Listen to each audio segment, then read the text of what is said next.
terms of golf television drama, I mean, it's one of the best ever. At a setting that, you know, you can't compare. I'll never forget, we were sitting there barbecuing a steak down at the condo where he was staying, right next to where I live, and we got talking about the finish, and at one point he looked at me and he said, "Mark, I just came to the 72nd hole of one of the most important events on the PGA Tour, tied for the lead. Oh, yeah! I made an eagle, and I lost." Tiger Woods respects anything else more than any other player out there, and consequently will never, ever let him get a leg up. That was so much fun. Let's do it again. And Tiger loves that stuff. He loves that spotlight, that stage where, you know, somebody's giving it everything they got and is playing well, and so is he. And I think that's part of what makes him play golf, is that he loves the competition, and he loves seeing other people play well to see if he can raise his game to that level. And off we go to the second playoff hole. It's not a putt you try to make. It was a putt you just try to get down close to the hole. What do you think about that? It was one of those putts where, again, he was walking before it ever got to the hole, and he knew. As soon as he hit it, he had the perfect line. It was tracking all the way. When it went in, he actually walked by Ernie, and Ernie whispered something into his ear, and you couldn't really tell on TV, and you can't really say it on TV. It wasn't a nice putt. It was basically, you know, how in the hell did you do that? And it's just almost like, you know, one hit, another victory. It was the first event of the century on the PGA Tour, and may well end up being the best finish of the century 100 years later. That's when I first heard about Tiger Woods. This is what he was born to do. The prodigy, the chosen one. I remember going on the radio and saying, well, that's it, Tiger's going to lose. Unbelievable.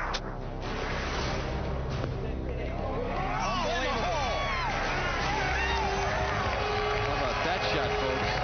32 for Scott. I remember that lunch was very contentious in the Woods camp. I mean, Tiger was angry, and everybody was going, what's going on, what happened?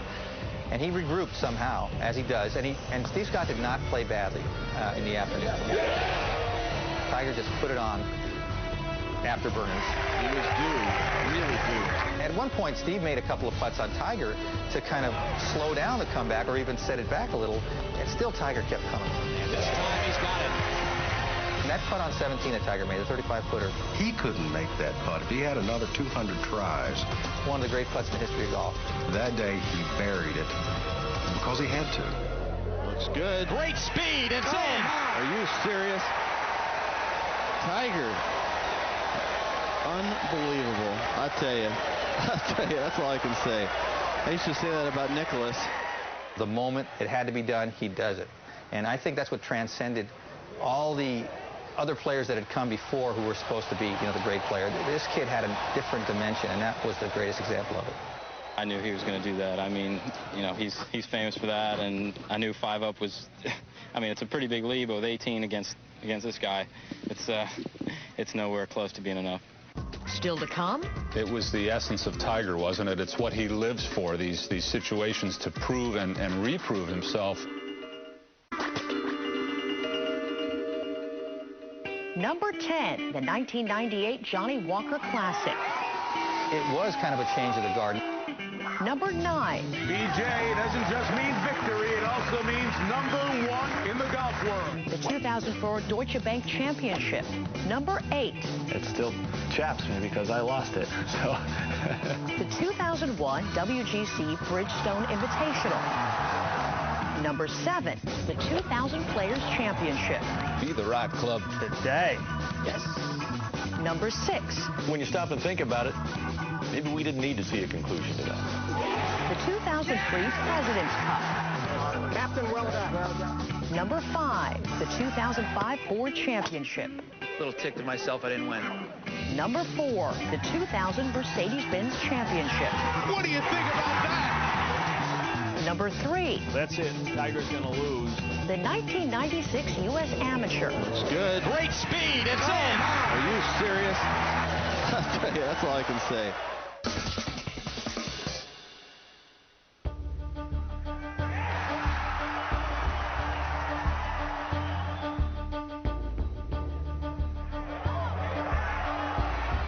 Look out! What a finish! Jesse Owens, the great track athlete, one time talked about the place in the mind where you want to give in or you want to sort of be able to pat yourself on the back and say, oh, you did good enough. Chris DeMarco doesn't have that in him. Look out. He's all fight, all go, all the time. He lives and dies on every shot. He gives 100% all the time. He's a real model of a gritty athlete. Tiger just hits a terrible shot, flails it left.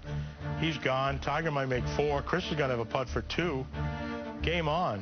When he was deciding how to play that shot, there was a ray of light coming through the trees, and he played the ball to a spot of light, which just struck me as how perfectly Tiger, because he is the ultimate ray of light in golf, and he played the ball to that spot, and then look what happened. Well, here it comes. Oh, my goodness.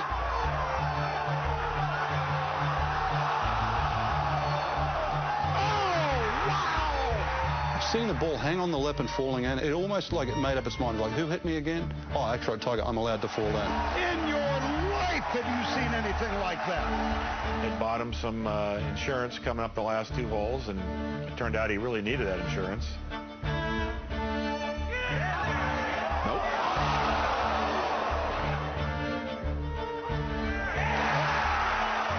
There's a gene inside of us that drives us, that wants to be in that situation. They want the ball when there's 2 seconds left.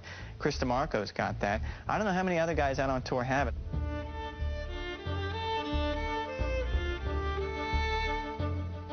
Tiger knows how to get it done the way Nicklaus did, the way Hogan did. Somehow the great players, the great teams over the years, they have that little bit extra that wins. Look out! What a finish! Every year that I've been lucky enough to have won this tournament, my dad's been there to give me a hug, and he wasn't there today. I can't wait to get home and see him, to give him a big bear hug. Thank you.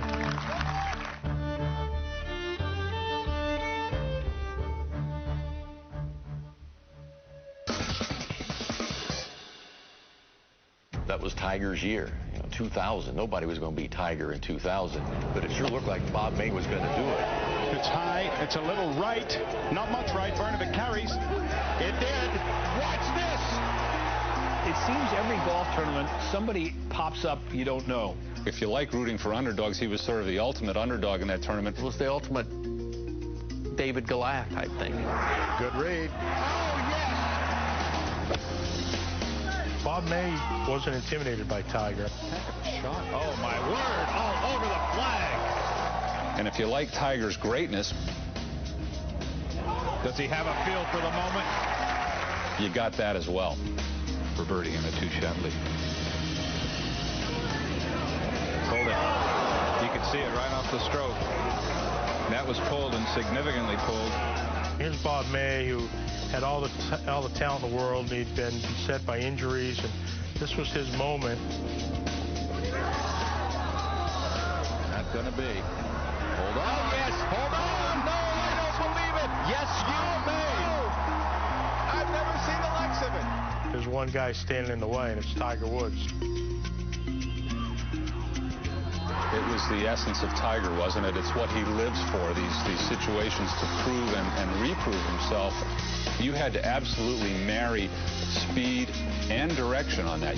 That, to me, was one of the biggest putts I've ever seen him make. That's part of the magical 2000 year. You know, if that doesn't happen, we're not talking Tiger Slam. You know, we're not talking any of those things. We're talking about Bob May took down the big guy. The underdog's always such a great story because they're doing something that nobody figured that was possible. He's got some really good speed on it. How about this shot? How about this ball? Here we go. Now watch it. Right there. I got it. I got it. I'm going to get it. I'm going to get it. When you can't fight City Hall or You know, Standard Oil is just so dominant. Well, people always want to see someone else step in there. And Bob May had that opportunity, and Tiger just wouldn't let it happen. And that's why you dream as a kid, to somehow come down to a moment in which you need to execute the golf shot exactly the way you need to, because there's no other choice.